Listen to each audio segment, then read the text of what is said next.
What if I told you that the very people Jesus came to rescue, the people who prayed for him for centuries, who wrote the prophecies about him, were the ones who cried out for his death? Imagine this. The long-awaited Savior walks among them. He opens blind eyes. He raises the dead. He teaches in their synagogues with an authority no one has ever heard. And yet, when the moment of truth arrived, his own people demanded his cross instead of his crown. Why did the nation of Israel, the chosen vessel of God's revelation, reject the very fulfillment of that revelation? This is not just a theological question. It is the greatest paradox in history. While the Jewish nation largely turned away, countless Gentiles from every corner of the world embraced a Jewish Messiah they had never met. This rejection has endured for 2,000 years. It has shaped wars, fueled persecutions, and defined the spiritual landscape of the West. But what if the reasons you've been told are wrong? What if it wasn't just blindness or stubbornness, but a profound clash of expectations, politics, and survival? Stay with me. Today, we are going to uncover the hidden history, the misinterpreted prophecies, and the divine necessity behind this great divorce. Once you see it, you will never read the Bible the same way again. To understand the rejection, we must first understand the identity. It begins with Abraham, a promise made under the stars. I will make you a great nation. It was sealed at Sinai. Through Moses, God gave the Torah, not just rules, but a constitution of holiness. 613 commandments, dietary laws, the Sabbath, circumcision. These weren't just religious rituals. They were survival mechanisms. They were the walls that kept Israel distinct in a sea of pagan empires. You are different. You are mine. But history was cruel to the chosen people.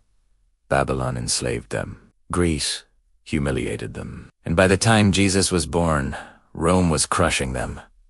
The Jewish heart was bleeding. They didn't just want a spiritual teacher. They needed a liberator. They read the prophecies of Isaiah, Jeremiah, and Daniel not as metaphors, but as war plans. They imagined a Messiah who would be a son of David, a warrior king with a sword in hand, who would drive the Romans into the sea and restore the throne of Jerusalem. For them, the Messiah wasn't just about saving souls from hell. It was about saving the nation from extinction. This was the atmosphere. When Jesus walked onto the stage, the air was thick with revolution. The people were desperate. And then he appeared.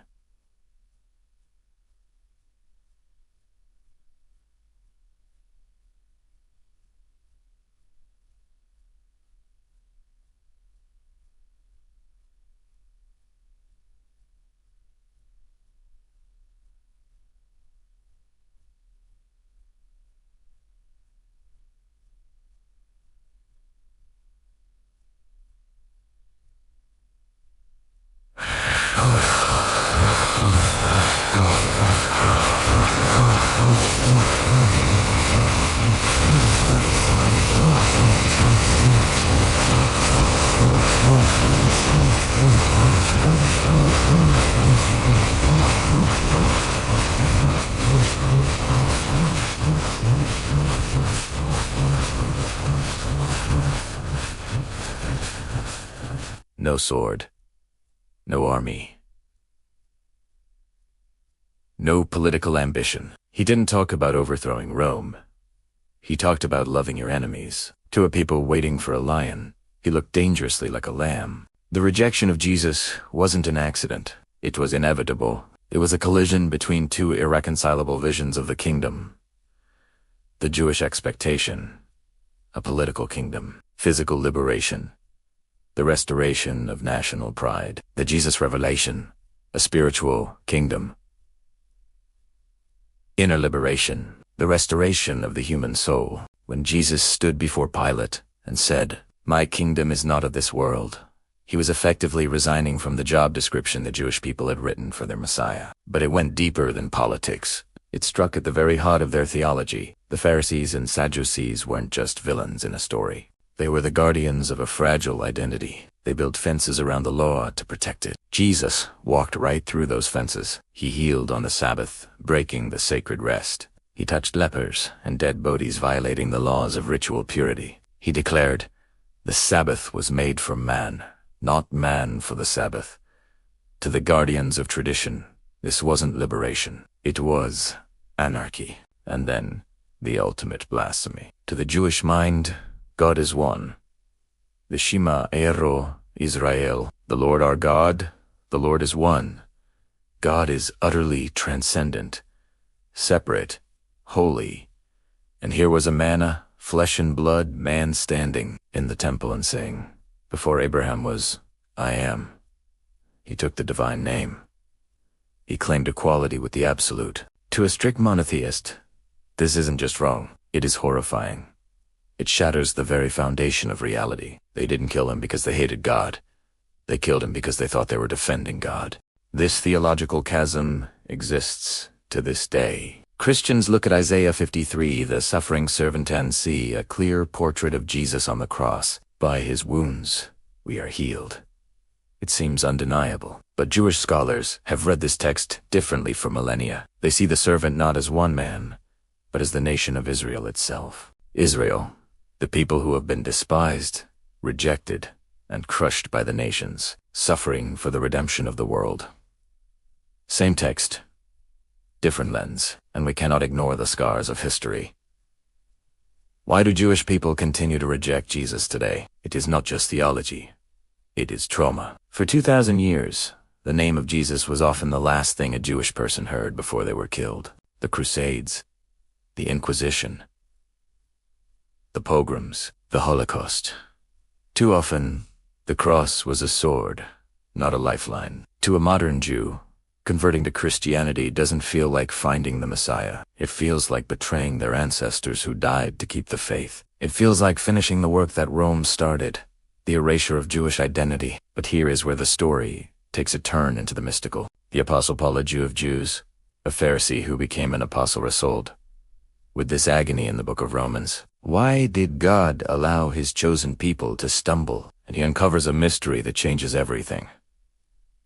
The rejection was necessary. Paul writes in Romans 11, "A partial hardening has come upon Israel until the fullness of the Gentiles has come in." Think about the mechanics of history. If the Jewish nation had accepted Jesus as the Messiah in the first century, Christianity would have likely remained a small Jewish sect. It would have been a local reform movement within Judaism. But because they rejected him, the apostles were forced to turn outward, to the Greeks, to the Romans, to the ends of the earth. The rejection was the engine that launched the gospel to the nations. Paul says, "By their transgression, salvation has come to the Gentiles."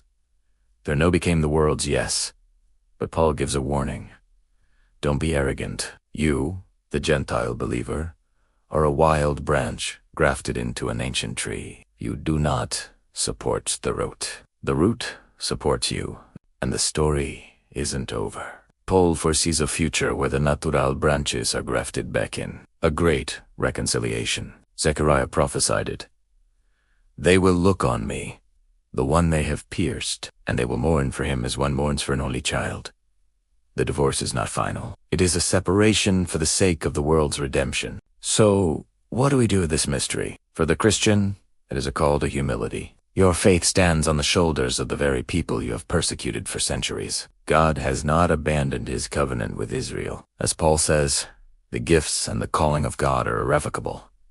For the Jewish seeker, it is an invitation to look again, to look past the pain of history, past the failures of the church, and see the Jewish man underneath, the rabbi from Nazareth who wept for Jerusalem. We are living in the pages of a story that hasn't finished being written. The tension between the synagogue and the church, between the law and grace, between the expectation and the reality. It is all leading somewhere, to a moment of recognition.